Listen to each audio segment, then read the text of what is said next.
Welcome to the latest chapter of Family Fiction's Christian Fiction Bookshelf podcast. I'm your host, Jamie Vaughn. This chapter of the Christian Fiction Bookshelf podcast is brought to you by Revell, a division of Baker Publishing Group.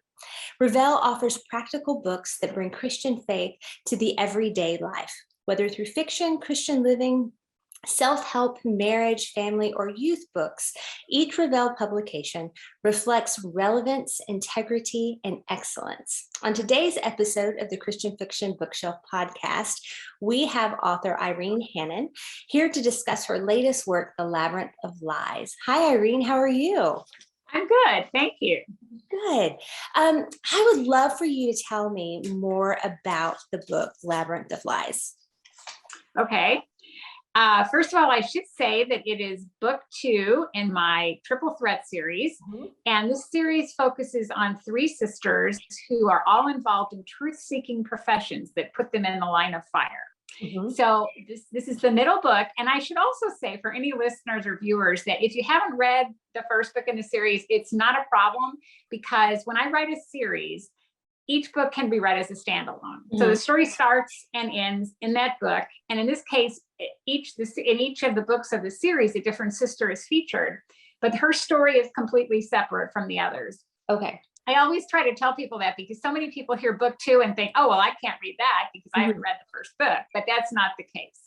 So in this book, we are visiting with Kate, the oldest sister, and she is a police detective. And she has been sent undercover to this private, exclusive girls' boarding school to investigate the disappearance of one of the students, who is the daughter of a very high-profile business executive.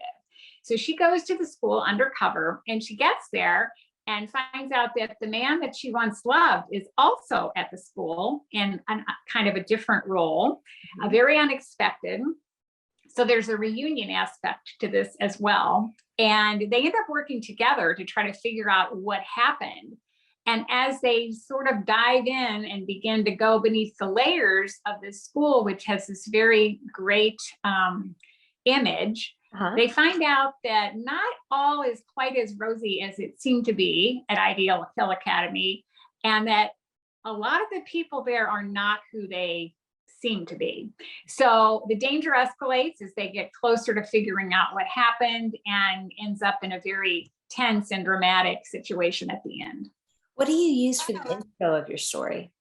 Well, in this case, I get the question a lot of where do you get your ideas, and what inspires your ideas for a particular story? And, the funny thing about that is I usually can't go back ever and say, this is where the story started, and this is what inspired me, and this is what got me on this path.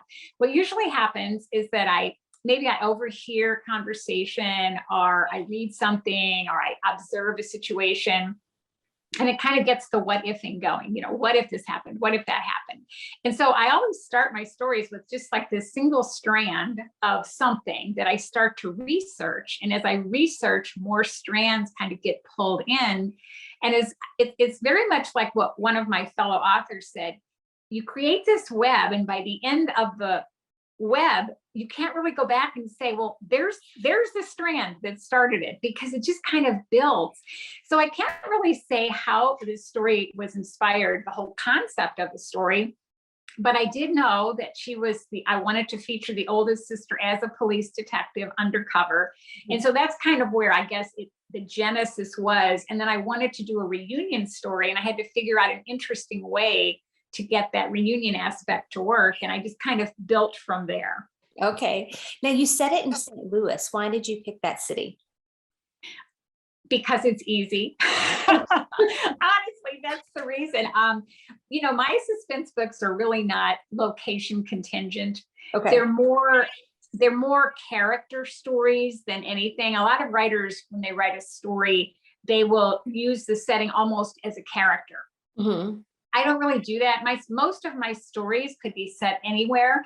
And because I do so much research for my books, like when I finish a suspense novel, I usually have about 100 pages of single-space typed research notes and citations. Wow. So huge amounts of research for every book. So using a setting that I'm familiar with just takes one research piece off my plate and gives me a little more time to focus on other areas of research and writing. So that's really why I do it. I know the area very well. And the fun thing about that is because most of my suspense books are set in St. Louis, is that I can sometimes weave in characters from previous books, which new readers don't know, but readers who have been following me for a long time recognize them. And it's like seeing an old friend. So there's an advantage in that way also to doing sort of using the same setting over and over again. Oh, completely understand, whatever makes it easier. Now you have this gift of being able to mix suspense and romance together. How do you find a balance for those two in your stories? I just had this question not that long ago, and it's not that difficult. In some ways, it's almost easier to write romantic suspense than straight romance, because with romantic suspense, you've got, of course, your plot that's suspenseful and it's mystery or whatever. Okay, so you've got that going on, and that tends to be a hard driving, very high stress, keeping the reader on the edge of their seat the whole time when they're reading suspenseful parts of the book. But it's really hard to sustain that level of intensity for a whole book. So when you have a romance element as well, you can use that to balance off the suspense by using the relationship creation to give some quieter moments during the story where readers can sort of catch their breath and also get to know the characters. So it's kind of just a balance of back and forth. And I had a review, I'm trying to think, it was within the last couple of years, from somebody, and it was very prestigious review site. And it was a male reviewer. And he got to the end of the review, and it was a good review. And he said, but at the end of the day, he said, I couldn't really tell if this was romance or suspense. And I thought to myself, at first, I didn't know how to interpret that comment. I thought, is that a criticism? And I don't know how he intended it, but I took it as a compliment, because to me, that meant I had balanced the two so well and integrated them so well that he couldn't tell which one it was, which is exactly right, because it's a meshing of the two is what you want. So it works really well to do that. As I said, it allows you to have the high intensity moments, and then you switch over to the quieter relationship moments. And it's just a really nice balance. Yeah. Now you have been called the queen of inspirational romance, and you also write contemporary romance as well as writing romantic suspense novels. Is there one that you find easier, one that you like more than the other, or is it just kind of whatever comes to your mind when you're putting the story together is how that kind of gets put together? Well, I typically in recent years have alternated between the two genres, one book in one, then I switched to the other. And that's worked well because the suspense books are extremely intense. They're very intense. I do pretty deep psychological dives in my characters, including the villains, and that's a pretty scary place to be sometimes. So I do these deep dives in those stories, high intensity, high danger. And when I finish one of those, I'm very ready to go to my contemporary romance. I'm writing a long-running series now called Hope Harbor.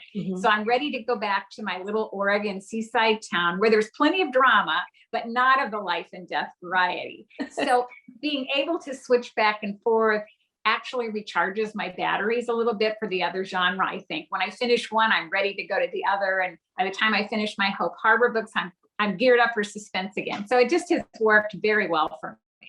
Oh, I love that. Now, what do you want the reader to take away from Labyrinth of Lies?